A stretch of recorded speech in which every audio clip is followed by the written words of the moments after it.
Hello. Yes, I'm actually going to do another game update, despite the fact that I haven't done it in quite a while. I should probably say a couple things. First up, I'm sick, so if I sound kind of funny, that's why.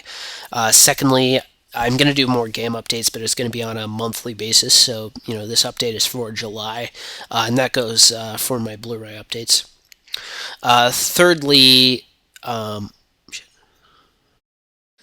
instead of me improvising while the camera's rolling, my camera equipment is kind of dicking me around, so I can't really film myself at the moment until I get that problem fixed. So what I'm going to do is basically just take pictures of my games and record a voiceover of it. Anyway, let's get started.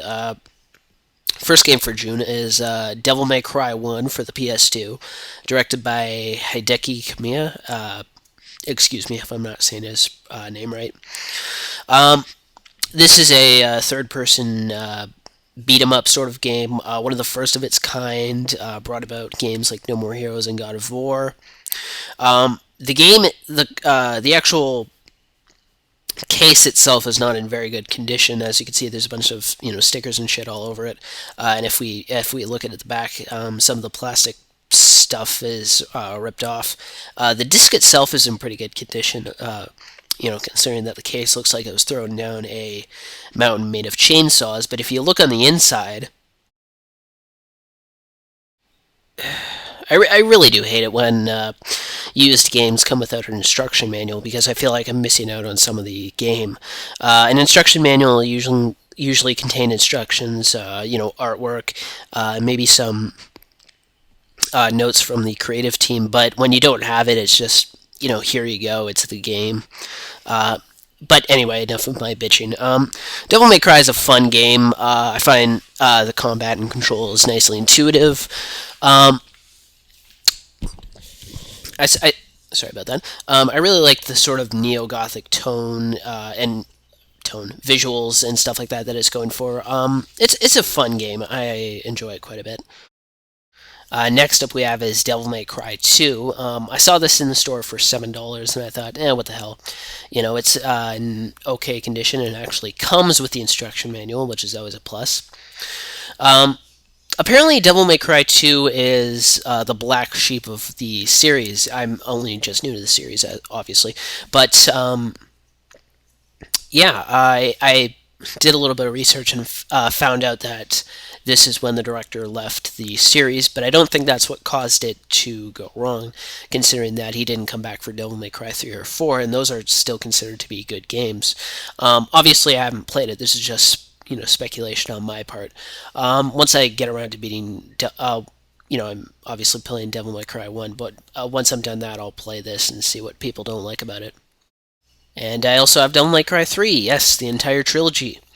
Devil May Cry 3, if I'm not mistaken, is considered the best of the series. Or maybe it's debatable whether or not 1 is better than 3. Again, this is. I haven't played it yet because I'm just finishing. Like, I'm just beating 1. And, once I'm done 2 and 1, I'll get to 3. And, see what people seem to like so much about it. And the last PS2 game I got this month, Grim Grimoire.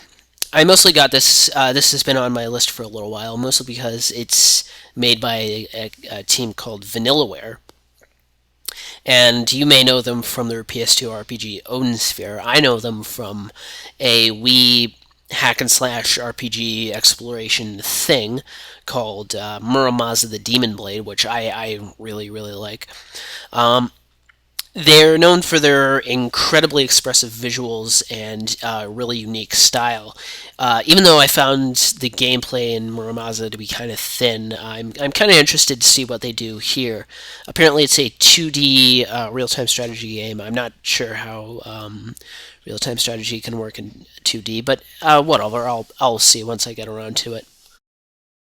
Next up, we have another game created by Hideki Kamiya, Beautiful Joe, specifically Beautiful Joe 2. Beautiful Joe 1 was one of the first games I got on GameCube, and now I have the second one. Beautiful Joe is basically a 2D beat 'em 2D sort of hack and slash beat 'em up sort of thing, with sort of 2.5D visuals with cell shaded graphics. It's pretty interesting. It takes a sort of stylized sort of thing, which isn't unfamiliar to Kamiya. It's sort of in the style of a movie, which is pretty interesting. I really like the original Beautiful Joe, so I imagine I'm going to like this just as much. And of course, we come to the big one, Xenoblade Chronicles for the Wii. Xenoblade has been infamous for a long time now, as Nintendo was originally not going to release this game to North America, though they were going to release it to Europe and Australia. It sparked a campaign called Operation Rainfall to try and get this, The Last Story, and Pandora's Tower released to the United States. And I'm not really sure what caused Nintendo to come around, but they did release it to America, and here it is. And though I wasn't really all that interested in it, I decided to pick it up anyway to show Nintendo that interesting new IPs are better than shelves of shovelware and drilling Mario into the ground with the speed of a pneumatic drill. I haven't yet played it, mostly because I've been playing other games, but mostly because it's apparently a very, very long game, and I want to wait until I have some time on my hands to really dive into it. I'm eager to play it, don't get me wrong. It has a really interesting premise. It's just, I need to wait till the time is right. You'll also see that it's not open. Hopefully that'll change in the next few days now that I have some time off. Anyway, that is all I have for you today, and I'll be uploading my Blu-ray update soon and another list. See you guys next time.